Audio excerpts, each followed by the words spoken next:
I'm in glorious, glorious Bali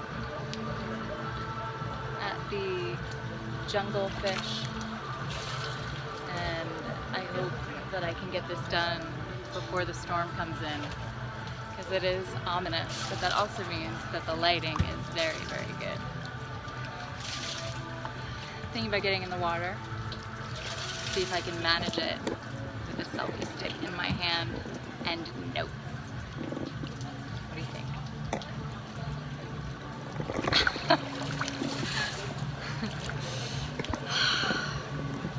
So, before I came to Bali, I was pretty depressed in New York all November, all December, and in January I started to perk up because I started making plans to come here.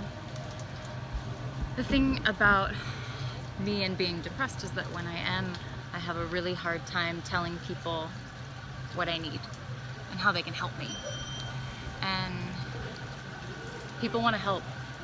My friends want to help, my peers want to help, my mom wants to help, my dad wants to help, and I don't know how to explain to them how they can help me because I'm in that state.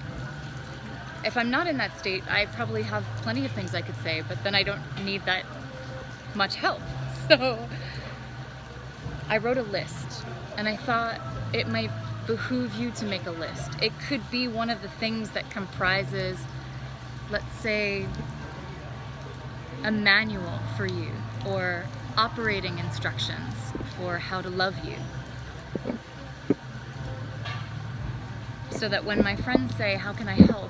I can actually say, well, I made this list, I can send it to you. And then it relieves me of that, because if I'm depressed, I'm gonna have a really hard time asking for anything because I'm concerned that maybe you don't want to give it, maybe it's asking for too much. I only want people to give me what they truly want to give. Otherwise I feel worse. That's not gonna work for me. So I'm going to mermaid out to the edge of this infinity pool here at Jungle Fish and read to you my list.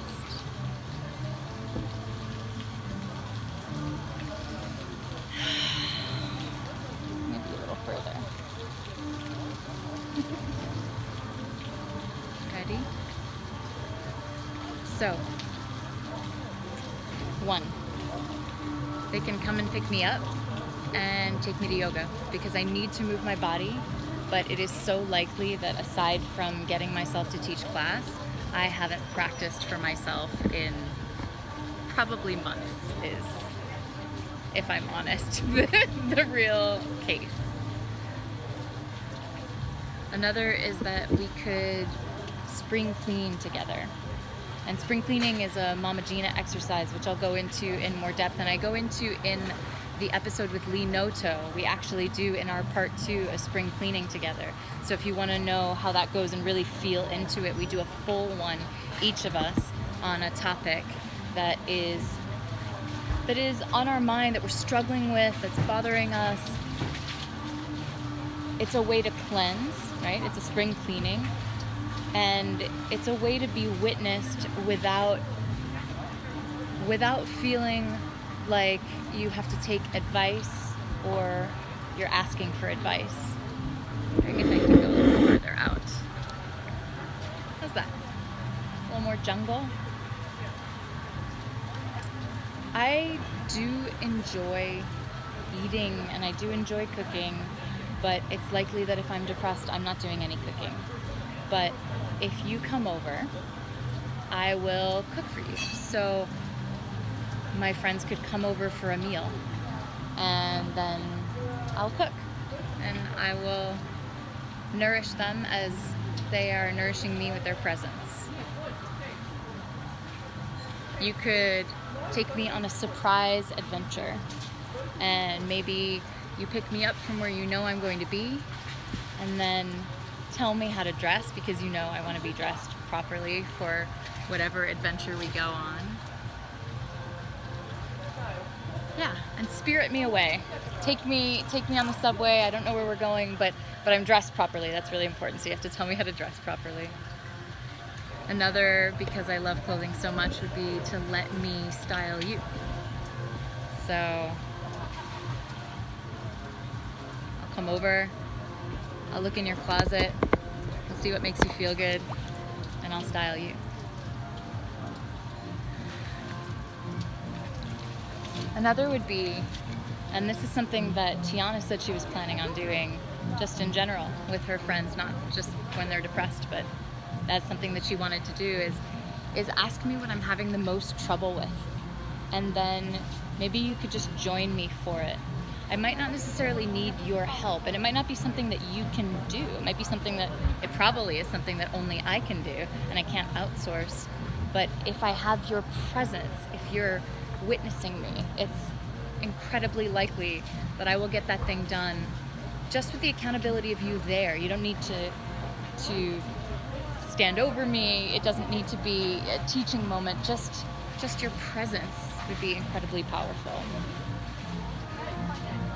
You could read to me, or you could have me read to you, because that's something that I have always loved since I was a child. I used to take out 25 books at a time from the library, and it was such a pleasure. And you know, we read people to sleep when they're children, but maybe we do that less as adults. One of my favorite things with my ex-boyfriend, it's raining now. I don't know if you can see it, no. One of my favorite things with my ex-boyfriend was that we read all of the Harry Potters to each other. And pretty much, I think we got through them all. And we did all the voices. It was such love. It was really love in action to read to him and to have him read to me. Ask me for help with something you're struggling with, because if I have the means and the wherewithal to help you, I will, and I'll feel better about myself when I do, undoubtedly, right? Because it feels so good to support the people who support you, to support the people that you love. It's just about to come down. I think I can get it. Another is help me to see magic, right? Whew. This place is absolute magic.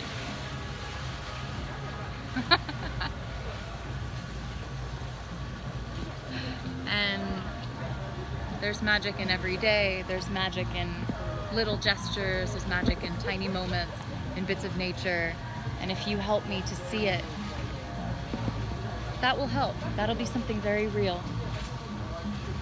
Another is you could ask me to sing to you, because singing has always been a way that I've soothed myself. And maybe it'll do you some good, and that will make me feel good as well. Take me on a road trip. Oh my gosh, I love road trips. You know, I've been across the country twice, right? I've driven 10,000 miles around the country. The first time I did a check mark across the US, and then the second time I did a huge circle. Oh, it was such a delight. It was such a pleasure. And anytime I get a little aftershock of that, a little echo of that, going upstate, going out to Long Island, going to Pennsylvania, it's rejuvenating. So you could take me, it could take me and whisk me away on a little road trip. And the last one, it's really important, and it's really simple. The last one, let's see if I can do it.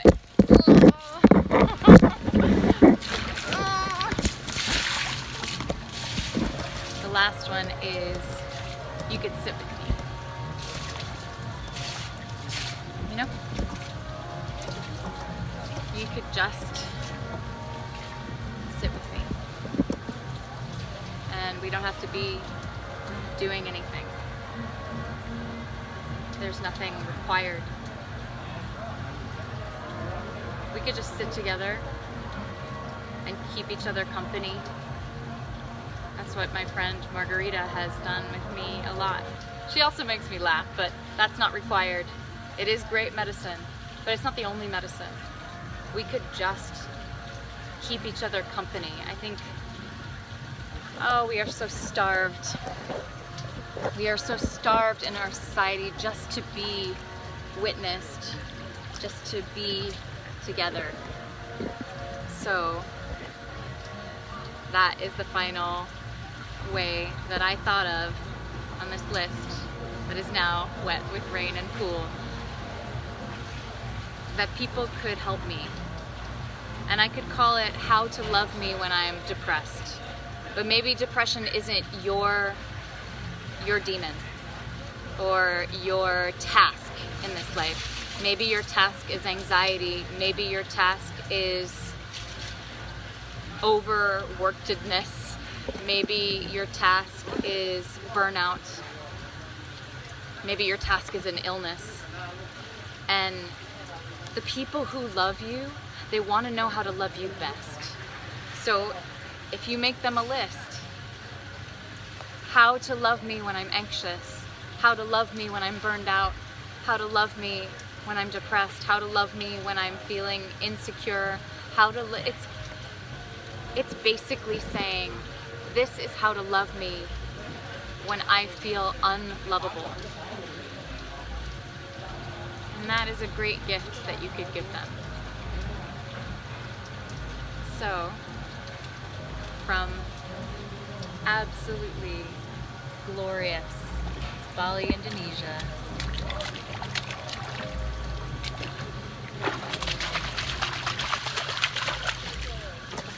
I love you. I'm so grateful for you.